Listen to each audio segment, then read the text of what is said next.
ويريكم آياته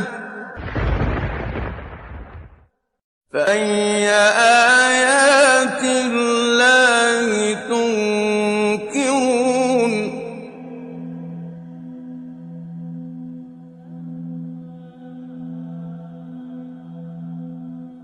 From the galactic bodies to the tiny creatures, from the strongest to the weakest, everything in the nature follows some specified functions with precise measurements. It's because they're destined to do so. Let's for a moment think about the work of engineers or architects.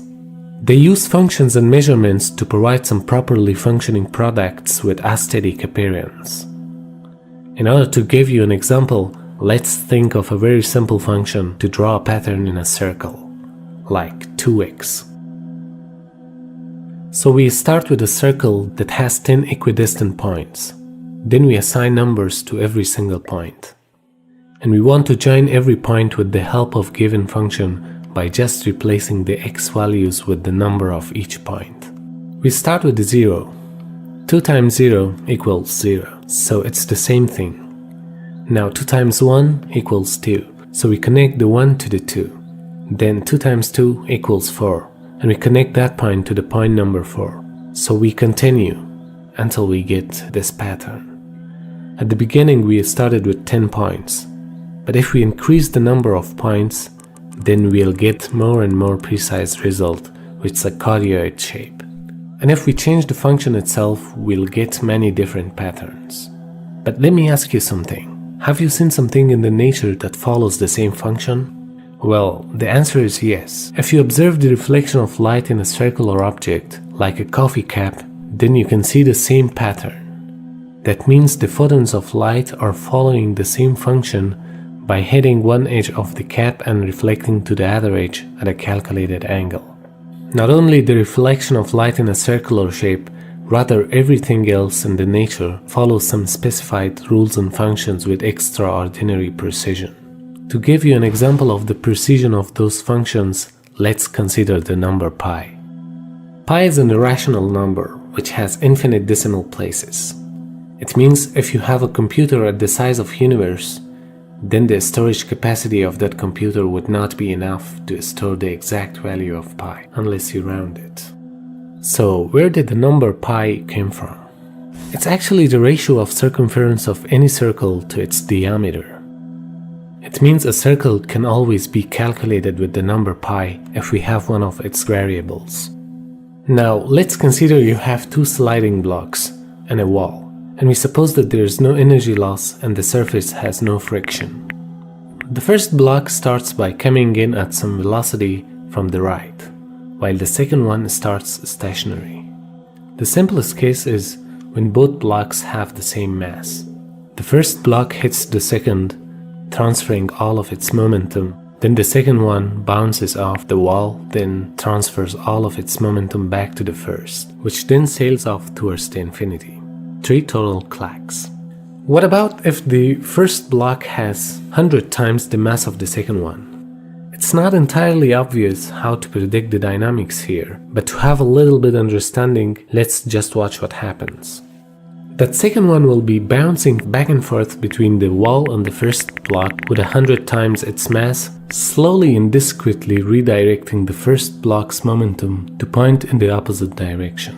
In total, there will be 31 collisions before each block is sliding off to the infinity, never to be touched again. Now what if the first block will be 10,000 times the mass of the second one? In that case, there would be quite a few more clacks, all happening very rapidly at one point, adding up all into 313 collisions. Well, actually, hang on. Wait for it. Wait. Okay, 314 clacks. If it was 1,000,000 times the mass of the second one, then again, with all our idealistic condition, almost all clacks happen in one big burst, this time resulting in 3,141 total collisions. Perhaps you have seen what's happening here. Yes, every time the number of collisions compute pi. It means the mechanism of collision in our assumed case was following a function that computes pi. Of course, such thing is maybe not possible in real physics because there are some other forces acting in the universe, but that's what happens when you calculate the number of collisions between two bodies in a condition where there is no other force like gravity acting on the bodies. Or just simulate this example in a physics simulation software, and you get the amazing result. It's because pi calculates the circles, and circles are everywhere in the nature. Because every time you have a curved thing and a straight thing, in order for them to interact, there's some pi going on. Nature doesn't like always going in a straight line because sometimes things interact. If you throw a ball in the air, it's not going to go in a straight line, it's going to go in a curve. And that means lots of things in the nature follows pi. A further example is the astonishing collection of numbers, the Fibonacci series. These numbers can be appreciated in many different ways. From the standpoint of calculation, they are as easy to understand as 1 plus 1, which is 2. Then 1 plus 2 is 3, and then 2 plus 3 is 5, 3 plus 5 is 8, and so on. This series of numbers was introduced by Leonardo of Pisa. In terms of application, Fibonacci numbers appear in nature surprisingly often. The number of petals in a flower is typically a Fibonacci number, or the number of spirals on a sunflower or pineapple tends to be Fibonacci number as well. In fact, there are many more applications of Fibonacci numbers. One of the most amazing characteristics of this series is the beautiful pattern that appears in them. For example, let's consider the squares of the Fibonacci numbers. Well, you may not expect something special by adding the squares of those numbers, but let's see what the outcome is. If you add 0 plus 1, you'll get 1. By adding 1 plus 1, you'll get 2, and then 1 plus 4, you'll get 5, 4 plus 9, 13, and so on. In this pattern, you are always escaping one number in the series. But what happens by cumulative adding of the squares of this series? Here is the result. 0 plus 1 plus 1 plus 4 is 6. Add 9 to that, you'll get 15. Add 25, you'll get 40. And then add 64, you'll get 104. The results are not Fibonacci numbers, but surprisingly the Fibonacci numbers are hidden inside these numbers. Do you see them? Have a closer look. Yes, 6 is 2 times 3, 15 is 3 times 5, 40 is 5 times 8, 104 is 8 times 13, and so on. But the most beautiful characteristics of this series is that it leads us to an important number called golden ratio. If you every time divide the greater number with its neighboring smaller number, then you will get the golden ratio. This ratio is also called divine proportion that can be found in numerous events in the nature.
These were only a few examples of the perfect order that's being followed by the nature.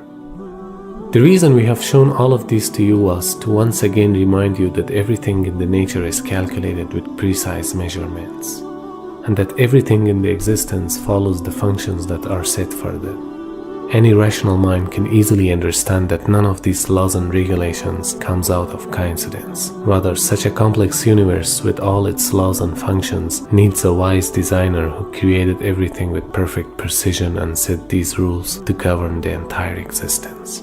الذي له ملك السماوات والأرض ولم يتخذ ولدا ولم يكن له شريك في الملك وخلق كل شيء فقدره تقديرا